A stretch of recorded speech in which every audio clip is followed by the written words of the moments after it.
You know the car market is under pressure when some dealerships stop looking like polished showrooms and start looking more like oversized parking lots packed with new vehicles that barely move. Across the country, tens of thousands of factory-fresh cars are sitting there with no buyer, no momentum, and very little real interest from the public. These are not old, worn-out models. We are talking about brand-new vehicles spending more than 100, 150, and in some cases even 200 days in inventory. In today's market, that is not just a small detail. It is usually a clear sign that a model is no longer convincing buyers the way it once did. Using recent data from CarEdge, we selected 12 vehicles that shoppers appear to be avoiding in 2026. And the surprising part is that some of these models were considered strong sellers not long ago. So what changed? That is exactly what we are going to break down now, step by step, starting with the less serious cases and moving toward the model with the biggest problem. If you enjoy content about cars, technology, innovation, and smarter choices for buying better, take a moment to subscribe to the channel. We are very close to reaching 1,000 subscribers, and every new subscriber helps this project keep growing. Here, you will find videos made to show what is truly worth it in the automotive world, with no fluff, no hidden advertising, and always focused on useful information for anyone who wants to avoid bad buying decisions. So, if this content helped you in any way, subscribe now, turn on the notification bell, and follow the next videos. Your subscription may seem simple, but it makes a huge difference for the channel. Thank you for being part of this journey toward 1,000 subscribers. At number 12, we have the 2026 Buick Envision. And this compact SUV comes with a very unusual story behind it. The Envision is built in China. When the United States placed a 45% import tariff on China-made vehicles in 2025, General Motors had to make a decision. But instead of absorbing part of that extra cost, the company passed most of it straight on to buyers. The result was a price increase of roughly $5,000 in less than a year. Suddenly, the entry price landed around $43,000 for a vehicle many shoppers do not really see as premium, and that is where the problem begins. A lot of buyers look at this crossover and ask themselves why they should pay near luxury money for a Buick that still feels more like a middle-market vehicle in their minds. General Motors has announced plans to move Envision production to Kansas, but that change is not expected until 2028. Until then, this model is stuck in an uncomfortable position between higher pricing, a confusing image, and stronger competition. Right now, the Envision sits at 256 days of market supply. More than 13,600 units are still waiting at dealerships across the country, with an average selling price of around $47,000. At number 11, we have the 2026 Jeep Grand Cherokee L. This is Jeep's three-row version of its large SUV, and at many dealerships, it is sitting around far longer than most shoppers would expect. The biggest issue is the price. Over the past few years, Stellantis, Jeep's parent company, seemed to bet on one simple idea: push prices higher and assume buyers would keep paying. But now, that strategy is starting to catch up with the brand. The Grand Cherokee L now climbs past $50,000. At that point, it is competing directly with very strong rivals like the Kia Telluride, the Hyundai Palisade, and several three-row Toyota SUVs, and that is where things get difficult. For many buyers, Jeep does not carry enough of a luxury image to easily justify that kind of price. Add in questionable dealer markups, extra fees, long service wait times, and owner reports about problems with the infotainment screen, and the picture becomes even harder to defend. Put all of that together, and many shoppers simply move on to something else. According to CarEdge data, the Grand Cherokee L is sitting at 278 days of market supply.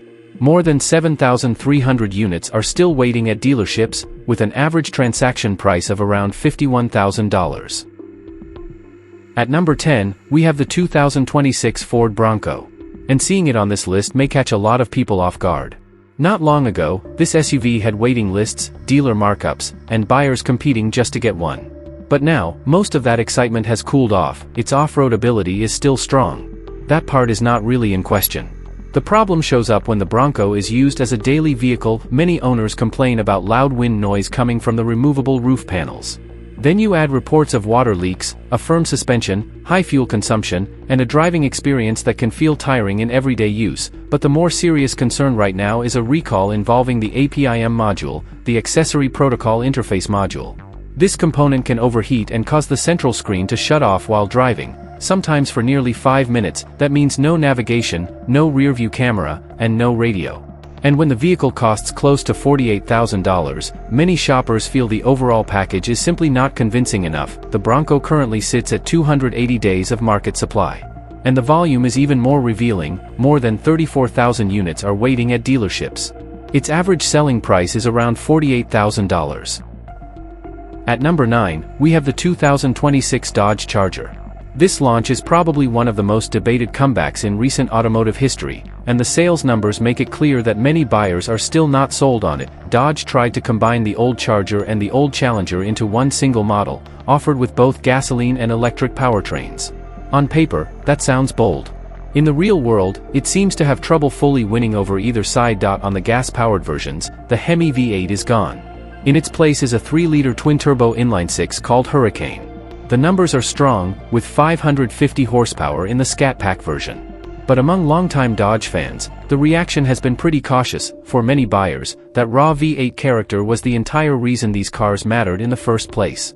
And that feeling is exactly what is missing now. The price makes things even harder. The cheapest gasoline Charger R/T 6-pack starts at nearly $52,000.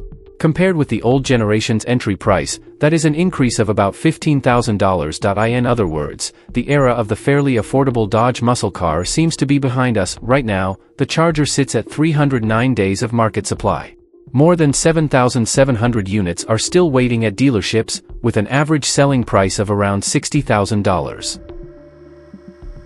At number 8, we have the 2026 Jeep Gladiator. The Gladiator is still a very unusual vehicle. In simple terms, it is almost a Wrangler with a pickup bed attached to the back. For a while, that unique formula was exactly what made it so appealing, but the market has changed. Lifestyle pickups are not drawing the same excitement they once did, and buyers are paying closer attention to their budgets. More people are choosing practicality over personality, and in that environment, the Gladiator's weaknesses become harder to ignore: fairly high fuel consumption, ride comfort that can feel tiring in daily driving, and a bed that is less useful than what you get in many traditional midsize pickups. It also faces pressure from models like the updated Toyota Tacoma and the Ford Ranger, both of which feel more sensible for real everyday use in many English-speaking markets. At the same time, a well-equipped Gladiator can easily climb past $50,000. At that price, many shoppers simply choose the more reasonable option. Some dealers are reportedly offering discounts of up to 20% off the sticker price just to move these trucks off the lot. According to Car Edge, the Gladiator is sitting at 323 days of market supply. More than 16,300 units are still sitting at dealerships nationwide, with an average transaction price of around $51,000. At number 7, we have the 2026 Chevrolet Blazer EV. This electric SUV had one of the roughest launches in recent years, and even the 2026 version is still carrying the weight of that reputation. One of the biggest complaints is the absence of Apple CarPlay and Android Auto. General Motors replaced them with its own Google-based system, and many buyers are not exactly thrilled with that decision. Plenty of owners have criticized the software experience, mentioning frozen screens, blue error displays when using the rear-view camera, and in some cases, vehicles that do not shut down properly after the driver gets out. Back in 2024, sales were already paused so these issues could be addressed. But according to some owner reports, the 2026 version still shows weaknesses. There is also another recall adding pressure, this time involving the parking brake wiring harness. It can rub or corrode, which may cause the brake to engage unexpectedly or fail to work properly when needed. Today's buyers do their homework. They read reviews, compare real-world experiences, and often decide this model is not worth the risk. The Blazer EV currently sits at 329 days of market supply. More than 3,100 units are waiting at dealerships, with an average selling price of around $50,000. And real quick, if this kind of data-driven car analysis helps you understand the market better, hit the like button and subscribe to the channel. I appreciate it. At number 6, we have the 2026 Nissan Altima. And honestly, seeing it on this list feels a little disappointing. This sedan has been around for many years, and for a long time, it served countless families as a simple, practical, and dependable car. But Nissan has already made it clear that this generation is reaching the end of the road. The 2026 Altima is expected to be the final version before the nameplate is retired. Once shoppers realize a model is being phased out, resale value becomes a much bigger concern. That alone pushes many sensible buyers toward a Toyota Camry or a Honda Accord instead, but the Altima's future is not the only thing slowing it down. This car has carried a few well-known weak points for years. Nissan's electronic CVT transmission has been debated for a long time. And if that transmission needs replacement, the repair bill can quickly reach around $5,500. The 2.5-liter engine is also known for higher oil consumption. In some cases, that can mean spending close to $60 per month just topping off oil while the car is still being financed. For buyers, that is not exactly reassuring. According to Car Edge, the Altima is sitting at 357 days of market supply. A little over 1,100 units are currently listed for sale, with an average price of around $31,000. At number 5, we have the 2026 four-door Jeep Grand Cherokee. Yes, Jeep is showing up again. But this time, we are not talking about the Grand Cherokee L. This is the standard Grand Cherokee. Having two Jeep models inside the top 5 says a lot about where the brand currently stands. In the past, the Grand Cherokee hit a sweet spot. It was a capable midsize SUV, fairly attainable, and it carried real Jeep personality. But Stellantis pushed the pricing so far upward that this model has started to lose part of what made it appealing. Today, its average price is above $47,000. At that level, it goes directly against SUVs and crossovers from Hyundai, Kia, and Toyota that often feel more refined and carry stronger reputations for reliability and everyday usability. Then you add long service wait times, infotainment screen complaints, and dealer practices that can place several thousand extra dollars on the final bill. The result is simple: many buyers no longer trust the value proposition the way they once did. Jeep is learning that brand loyalty has limits. According to the available data, the Grand Cherokee sits at 365 days of market supply. That is basically a full year of inventory. And the most striking detail is the volume. More than 22,500 units are currently waiting at dealerships, the highest raw inventory count on this entire list. At number 4, we have the 2026 Mitsubishi Outlander. Its biggest problem is easy to understand. It is marketed as a 3-row family SUV, but in real life, it only delivers on that promise in a very limited way. For 2026, Mitsubishi uses a 1.5-liter turbocharged engine. It makes 174 horsepower in a vehicle that weighs more than 3,700 pounds. Reviewers and owners often describe the powertrain as sluggish. And when you are trying to merge onto the highway with several passengers on board, that is the last feeling you want from a family SUV. The third row does not help much either. Anyone larger than a 10-year-old child will find it difficult to use for more than a short trip. Realistically, the Outlander feels more like a 2+2 SUV with emergency seats than a true 3-row family vehicle. Then you add vague steering, a soft brake pedal, and dealer markups that can push the price toward $45,000. At that point, the Outlander starts losing its strongest selling point, value for money. Right now, the Outlander sits at 372 days of market supply. More than 7,600 units are waiting at dealerships across the country, with an average selling price of around $37,000. At number 3, we have the 2026 two-door Jeep Wrangler. This makes Jeep's third appearance on the list, and the fact that it is specifically the two-door version says a lot about how buyer priorities have shifted. Most people shopping for a Wrangler today choose the 4-door unlimited version. It is more practical, has more seating, offers more cargo room, and fits family life or daily driving much better. The two-door Wrangler has become much more of a niche vehicle. But Jeep still prices it like something close to a premium product. A two-door Wrangler in Willys trim climbs past $51,000. For many shoppers, that is not easy to justify, and price is not the only concern. Some owners of the 2026 model have reported powertrain issues and warning lights before even reaching 1,000 miles. Experiences like that can quickly weaken confidence in a brand new vehicle. Right now, the two-door Wrangler sits at 373 days of market supply. More than 9,200 units are waiting at dealerships, with an average selling price of around $43,000. At number 2, we have the 2026 Ford Mustang Mach-E. And with this model, the numbers tell the story almost by themselves. Ford's electric vehicle sales dropped sharply in the first quarter of 2026. Mach-E deliveries fell by more than 60% compared with the same period 1 year earlier. That is not just a mild slowdown. That is a serious decline. So what caused it? Several issues hit at the same time. First, the Mach-E lost access to the federal incentive of around $7,500. Then there is the depreciation problem.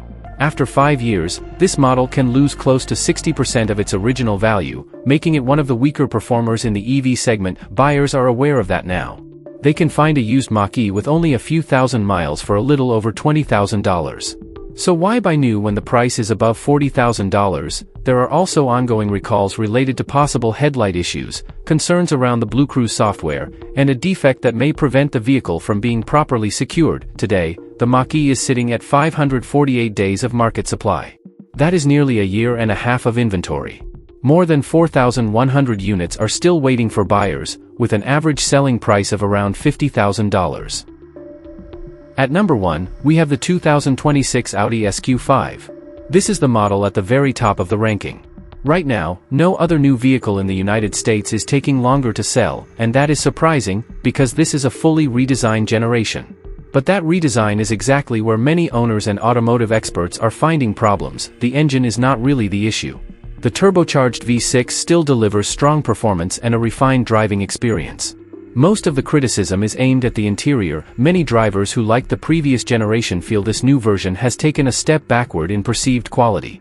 The cabin uses large areas of glossy piano black plastic, which attracts fingerprints easily and can show fine scratches very quickly. Another decision that has frustrated buyers is Audi moving all climate controls into the central touchscreen. Even something as simple as changing the temperature now requires more attention than many drivers want to give while using the vehicle every day. The software has also drawn complaints. Some owners say the MMI system occasionally mutes the audio for no clear reason, almost as if a call were coming in when there is no call at all. Others report that the navigation still shows the route on screen but sometimes stops giving voice directions. A few drivers also describe harsh gear changes in dynamic mode. At this price level, buyers expect a more polished experience and a more carefully finished cabin. Car Edge data points in the same direction. The Audi SQ5 is sitting at an impressive 626 days of market supply. That is almost 2 full years of inventory, making it the highest number in this entire ranking. So there you have it, the 12 brand new 2026 vehicles currently piling up at dealerships while many buyers choose other options instead. If this data-based market breakdown helped you, hit the like button to support the channel. It really makes a big difference.